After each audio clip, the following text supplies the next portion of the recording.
മുഖ്യമന്ത്രിയായ പിണറായി വിജയൻ്റെ ശനി പാപദോഷ പരിഹാര കർമ്മം പമ്പാ നദീതീരത്ത് 1008 അസുരവർഗത്തിൽപ്പെട്ട ആളുകളെ വിളിച്ചുകൂട്ടി ജ്യോതിഷ വിധി പ്രകാരം വിളക്ക് കൊളുത്തി ശരണം വിളിച്ച് അന്നദാനം നടത്തി വിടുന്ന ഒരു ചടങ്ങായിരുന്നു ഇന്ന് പമ്പാ നദീതീരത്ത് സർക്കാർ സംഘടിപ്പിച്ചത്.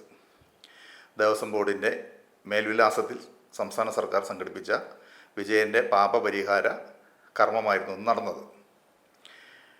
എന്തായാലും ആ പാപഭാരം ഏറ്റെടുക്കാൻ ആഗോളതലത്തിലുള്ള 1008 പേരെ വിളിച്ച് ചേർത്ത് എങ്കിൽ പോലും അതിൻ്റേതായിട്ടുള്ള ഒരു പങ്കാളിത്തവും അവിടെ കണ്ടില്ല എന്നുള്ളതാണ് വാസ്തവം. പക്ഷേ പിണറായി വിജയൻ ഉദ്ദേശിച്ച 5000 പേർ പങ്കെടുക്കുന്നു, 1000 പേര് രജിസ്റ്റർ ചെയ്തിട്ടുണ്ട് എന്നൊക്കെയാണ് ദേവസ്വം ബോർഡ് പ്രസിഡന്റ് ശ്രീ പ്രശാന്ത് വീരവാദം മുഴക്കിയത്. ഇന്ന് നമ്മളതിനെ കണ്ടത് വെറും 1700ഓളം പേര് മാത്രമാണ് ഇന്ന് ആ ചടങ്ങിൽ പങ്കെടുത്തത്. അത് പിണറായി വിജയൻ്റെ ശനിദോഷ പരിഹാര പൂജയ്ക്ക് ആ എണ്ണം പ്രാപ്തമാണ്. വെറും 1008 പേരാണ് പൂജാവിധി പ്രകാരം അവിടെ പങ്കെടുക്കേണ്ടത്. അവർ ഇദ്ദേഹത്തിൻ്റെ ശനിപാപം പങ്കിട്ട് കൊണ്ടുപോയിട്ടുമുണ്ട്. ഇനി ചിലപ്പോൾ അത് ചിലർക്ക് ഇന്ന് തന്നെ അനുഭവം ഉണ്ടാകാം, അല്ലാത്തവർക്ക് അവരുടെ ജന്മനക്ഷത്രത്തിൻ്റെ എല്ലാം ഇപ്പോഴത്തെ അവസ്ഥ അനുസരിച്ച്, ഇപ്പോഴത്തെ ദശാകാലം അനുസരിച്ച് ഏറ്റക്കുറച്ചിലുണ്ടാകാം. എന്തായാലും അയ്യപ്പ കോപം അവരിലേക്ക് പകർന്നു കൊടുക്കാൻ ഒരു മുഖ്യമന്ത്രി നാട്ടുകാരെ ബലിയാടാക്കി എന്നുള്ളതാണ് നമുക്ക് പരിഹാസ രൂപേണ പറയേണ്ടത്. ആയിക്കോട്ടെ, ഇവർ കൊട്ടിഘോഷിച്ച 4 കോടി രൂപ മുടക്കിയിട്ട് വെറും 1700 പേരെയാണ് അവർ പങ്കെടുപ്പിച്ചത് എന്നതാണ് ഇതിൻ്റെ ഭീകരത നാം മനസ്സിലാക്കേണ്ടത്. സനാതനധർമ്മത്തെ ഉന്മൂലനം ചെയ്യാൻ വേണ്ടി ജനിച്ച, ഭാരതത്തിലേക്ക് കടന്നു വന്ന വിദേശ മതമാണ് കമ്മ്യൂണിസം. ആ കമ്മ്യൂണിസത്തിൻ്റെ ഇന്ന് ഏറ്റവും അവസാനത്തെ ആണിയടിച്ച ഒരു പ്രയോഗമാണ് ഇന്ന് പമ്പാ നദീതീരത്ത് നടന്നിട്ടുള്ളത്. ഇതോടുകൂടി ഇത് അവസാനമാണ്.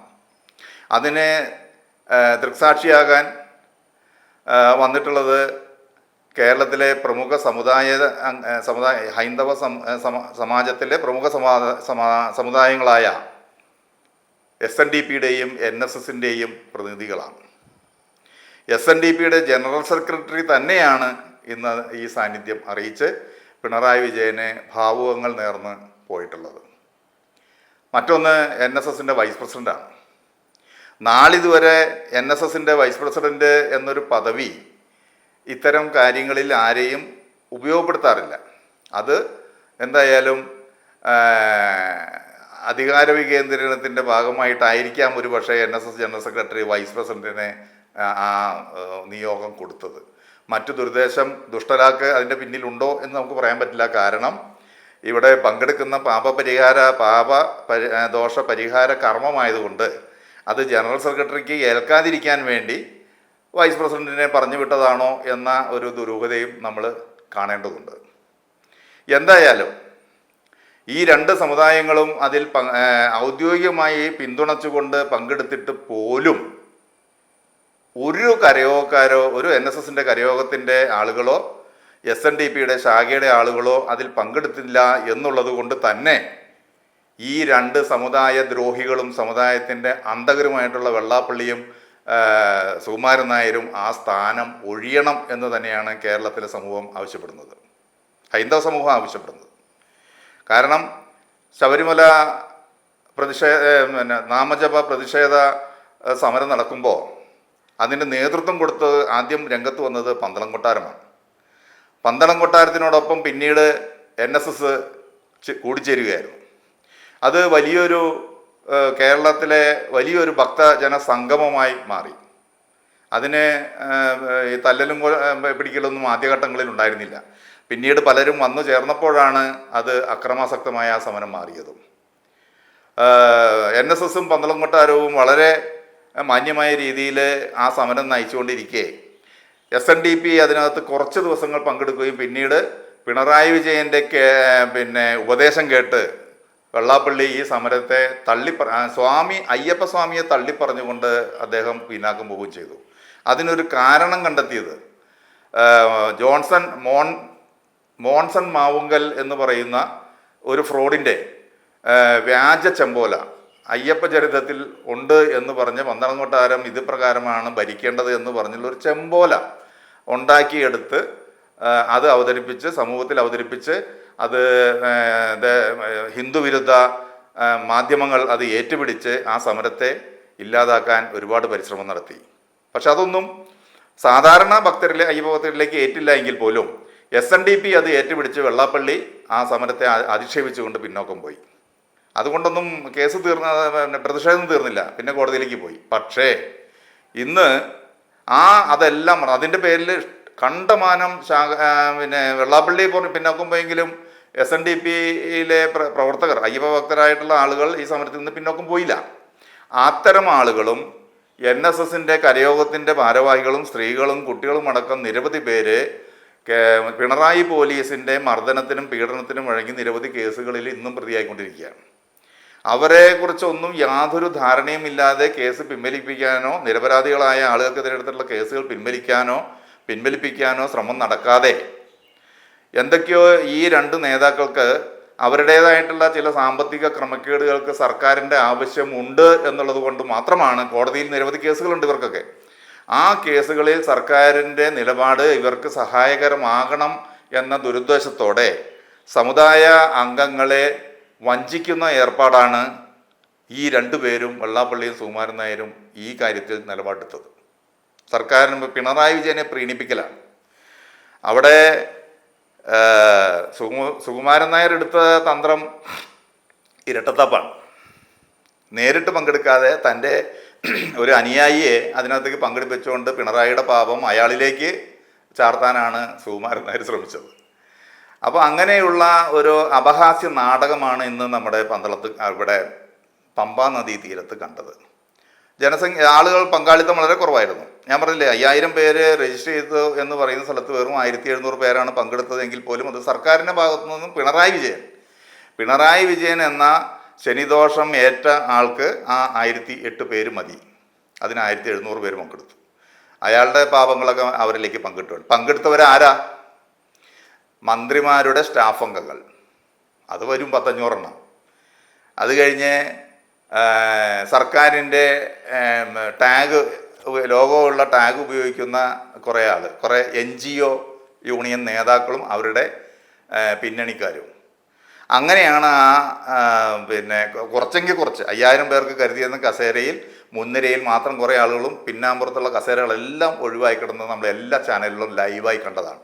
അത് ഇനി ഏതൊരു അന്തം കമ്മിക്കും അത് നിഷേധിക്കാൻ കഴിയില്ല. അപ്പോൾ എന്നിട്ട് ചിലർ കൈരളി പോലുള്ള ചിലർ പറയുന്നത് മുഖ്യമന്ത്രിയുടെ പ്രസംഗം കഴിഞ്ഞപ്പോൾ എല്ലാവരും എഴുന്നേറ്റ് പോയി എന്നുള്ള രൂപേണയാണ് ഞാൻ കാലി കസേരയെക്കുറിച്ച് അവർ പറയുന്നത്. തുടക്കം മുതൽ തന്നെ ജനം TV ഉൾപ്പെടെയുള്ള മനോരമയും അത് കാണിച്ചിരുന്നു, കാലിയായ കസേരയെ കാണിച്ചിരുന്നു. പിന്നെ ഇവരൊക്കെ അതിനെ വെളുപ്പിക്കാൻ തുടങ്ങി. കാരണം ഹിന്ദു വിരുദ്ധ സമ്മേളനം വിളിച്ചു കൂട്ടിയിട്ട് യഥാർത്ഥ ഹിന്ദുക്കൾ ആരും പങ്കെടുത്തില്ല എന്ന് പറയുന്നത് കേരളത്തിലെ അൽ ജസീറ മാധ്യമങ്ങൾക്ക് അത് വലിയ പരിക്കായിരിക്കും. അതുകൊണ്ട് ഇപ്പോൾ അവർ അത് വെളുപ്പിക്കാൻ വേണ്ടി ശ്രമിക്കുകയാണ്.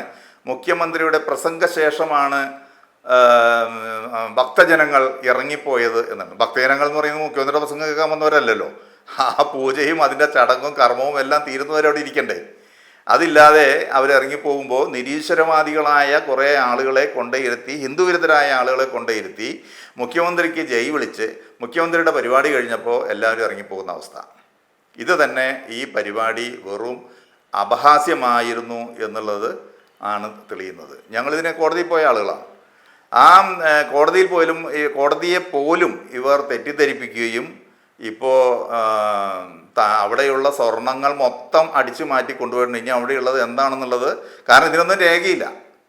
തുടക്കം മുതൽ തന്നെ ഈ ദേവസ്വം ബോർഡുകൾ കള്ളന്മാരുടെ കയ്യിലാണ്. ഏത് മുന്നണിയാണെങ്കിലും കള്ളന്മാരുടെ കയ്യിലായിരുന്നു ദേവസ്വം ബോർഡ് എന്നുള്ളത് കൊണ്ട് ഒരു ആത്മാർത്ഥതയുള്ള ഒരു ദേവസ്വം ബോർഡ് മെമ്പറേയും നമുക്കത് കാണാൻ കഴിയില്ല. അതിനകത്ത് ആകെ നമുക്ക് പറയാവുന്നത് 1-2 വ്യക്തികളെ ഉണ്ടായിരുന്നുള്ളൂ. അതിലൊന്ന് G. രാമൻ നായരാണ്, ഇന്ന് ജീവിച്ചിരിക്കുന്ന advocate G Raman Nair Thiruvithamkoor board president ആയിരുന്ന ഘട്ടത്തിലാണ് ഈ ശബരിമലയ്ക്ക് വേണ്ടിയുള്ള ശബരി പാത പോലും കേന്ദ്ര സർക്കാരിൽ നിന്ന് നേടിയെടുത്തത് എന്ന് നമ്മൾ ഓർക്കേണ്ടതുണ്ട്.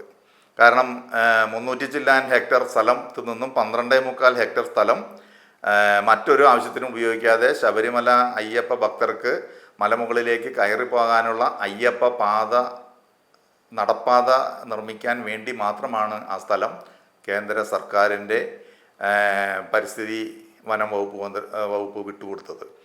ഈ ശബരിമല പ്രദേശം എന്ന് പറയുന്നത് കടുവ സംരക്ഷണ കേന്ദ്രം കൂടിയാണ്.